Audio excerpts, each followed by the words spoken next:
প্রতিদিনের বইমেলা।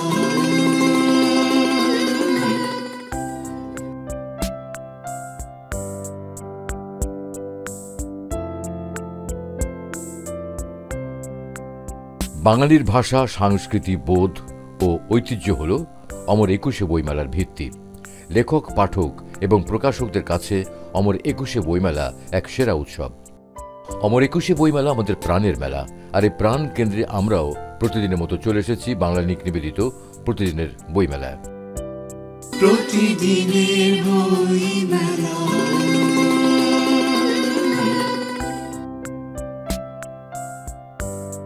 মেলায় দেখা হয়ে গেল বিশিষ্ট নারী ক্রীড়াবিদ ও লেখক জুবেরা রহমান লিনুর সাথে। প্রথমা প্রকাশনী থেকে তার আত্মজীবনী জীবন জালের এপার ওপার প্রকাশিত হয়েছে, যেখানে বইটি নিয়ে কথা বললেন বাংলাভিশনের সঙ্গে। Bangladesh table tennis national champion হয়েছে 16 বছর, এবং 16 বছর ন্যাশনাল চ্যাম্পিয়ন হওয়ার জন্য আমার নাম গিনিস বুক অফ ওয়ার্ল্ড রেকর্ডে অন্তর্ভুক্ত হয়েছে।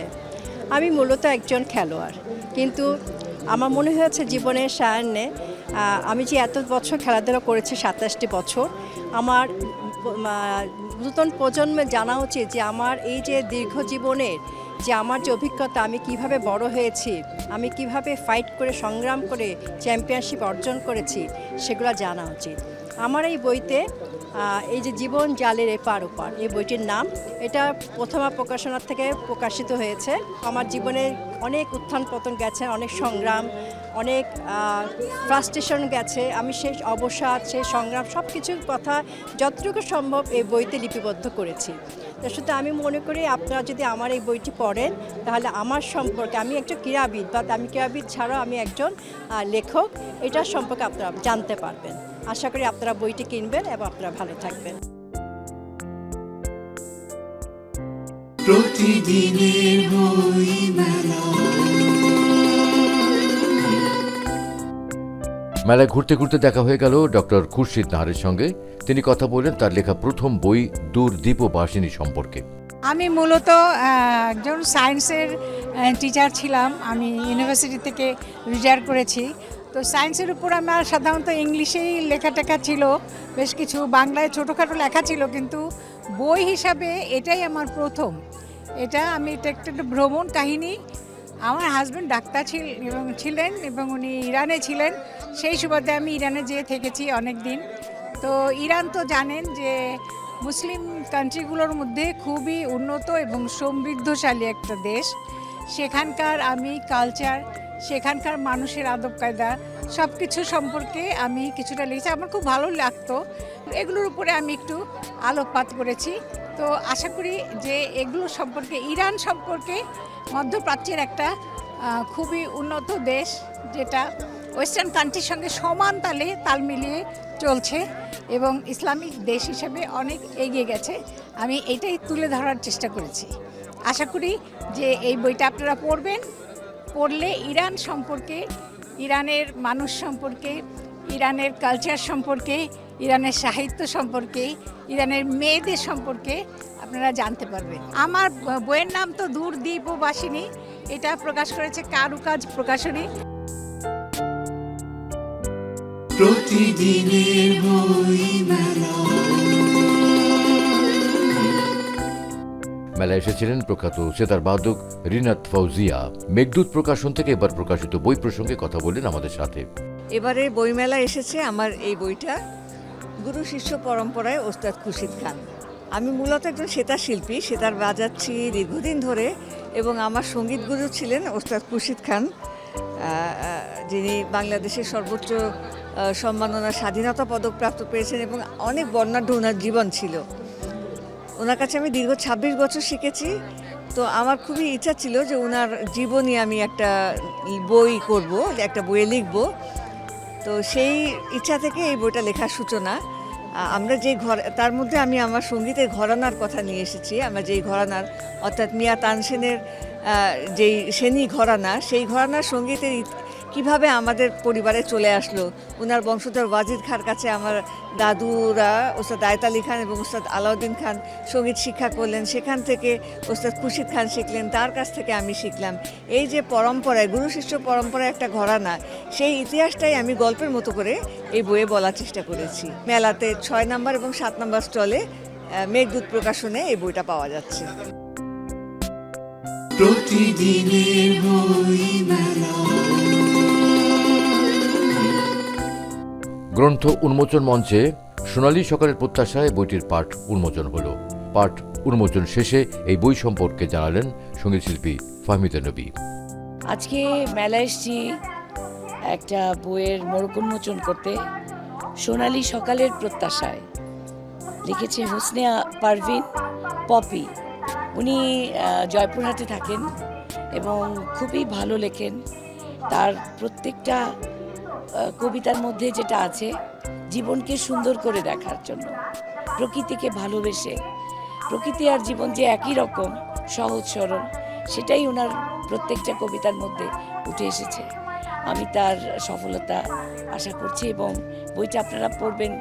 পড়লে হবে কি, যত আমরা বই পড়ব তত আমাদের নিজস্ব গুণাগুণগুলো বাড়তে থাকবে। আমার মনে হয় যে আমি পপি, উনি আসতে পারেননি, কিন্তু আমি ওনাকে চিনি ব্যক্তিগতভাবে এবং ওনার কথা বলা এবং খুব সুন্দর করে লেখার যে অভ্যাস, সেটা এই বইটার মধ্যে আপনারা পেয়ে যাবেন।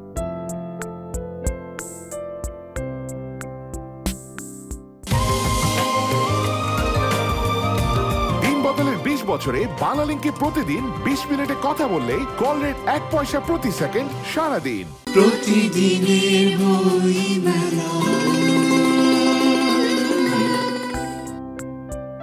ভাষা প্রকাশের সামনে দেখা হলো প্রকাশক ও লেখক মিজান রহমানের সাথে। তিনি প্রকাশনী শিল্প অগ্রসর সম্পর্কে তার অনুভূতি ব্যক্ত করেছেন। 52-71-এর পথ ধরে ভাষা প্রকাশের যাত্রা শুরু হয়েছে।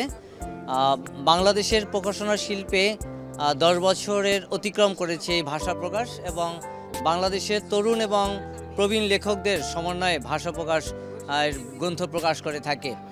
সাহিত্যের মূল ধারায় শিল্পের জন্য যে শিল্প, সেই দিক বিবেচনা করে সাহিত্যের মূল ধারা নিয়ে কাজ করছে ভাষা প্রকাশ তার জন্মলগ্ন থেকে, এবং বাংলা ভাষা ও সাহিত্যের গুরুত্বপূর্ণ গ্রন্থ প্রকাশ করছে ভাষা প্রকাশ।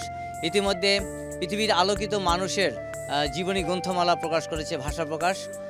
চিন্তার ক্ষেত্রে যে দারিদ্রতা রয়েছে জাতীয় জীবনে, সেখান থেকে উত্তরণের জন্য ভাষা প্রকাশ উদ্যোগ নিয়েছে এই দারিদ্র নিরসন করার কল্পে উদ্যোগ নিয়েছে চিন্তা সিরিজ এবং শ্রেষ্ঠ গল্প সিরিজ।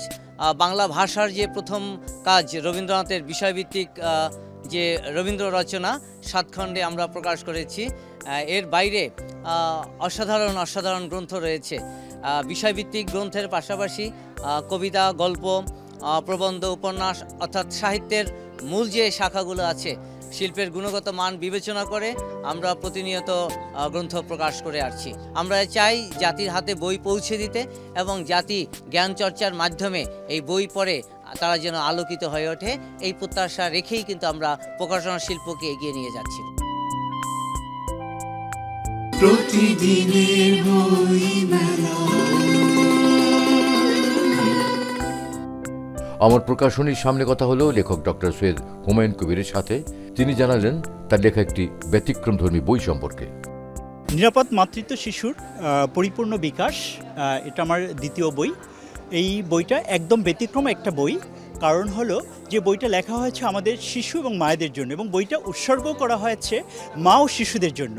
কারণ আমরা যদি আস্তে আমাদেরকে মা এবং শিশুদেরকে পরিপূর্ণ সুস্থ না রাখতে পারি, তাহলে পরবর্তী একটি সুন্দর প্রজন্ম পাবো না এবং একটা সুন্দর ভবিষ্যৎ পাবো না।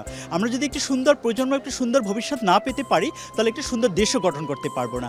তাই একটি সুন্দর প্রজন্ম গঠন করার জন্য এবং সুন্দর একটা ভবিষ্যৎ গঠন করার জন্য এই বইটার ভিতরে তুলে ধরা হয়েছে কীভাবে একজন মা এবং একজন শিশু পরিপূর্ণভাবে বিকশিত হতে পারে এবং তারা তাদের জীবনযাত্রাকে পরিবর্তন করে কীভাবে ভালো থাকতে পারে, এই বিষয়টা আসলে টোটালি তুলে ধরা হয়েছে বইটার ভিতরে। নিরাপদ মাতৃত্ব পরিপূর্ণ বিকাশ বইটি প্রকাশ হয়েছে অমর প্রকাশনী থেকে।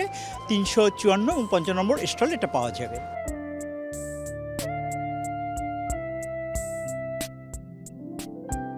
আগামীকাল মহান 21শে ফেব্রুয়ারি 1952 সালের এই দিনে রফিক, শফিক, জব্বার, সালাম, বরকতদের তাজা রক্ত ফোটার বিনিময়ে পেয়েছি আমরা আমাদের মায়ের ভাষায় কথা বলার স্বীকৃতি। প্রতি বছর মহান এই ভাষার মাসে আয়োজিত হয় অমর 21শে বইমেলা। জ্ঞানার্জনের ক্ষেত্রে বইয়ের ভূমিকা অপরিসীম। বই হল মানুষের জাগতিক, মনস্তাত্ত্বিক, নৈতিক, দার্শনিক ও আধ্যাত্মিক উচ্চ মার্গে উপনীত হওয়ার প্রধান সোপান। যে জাতি যত শিক্ষিত, সেই জাতি তত উন্নত। আর শিক্ষার জন্য বই আলোকিত জগতের দিশারি। আগামীকাল এই আলোকিত জগৎ থেকে আবারও দেখা হবে বাংলা লিংক নিবেদিত প্রতিদিনের বইমেলা অনুষ্ঠানে।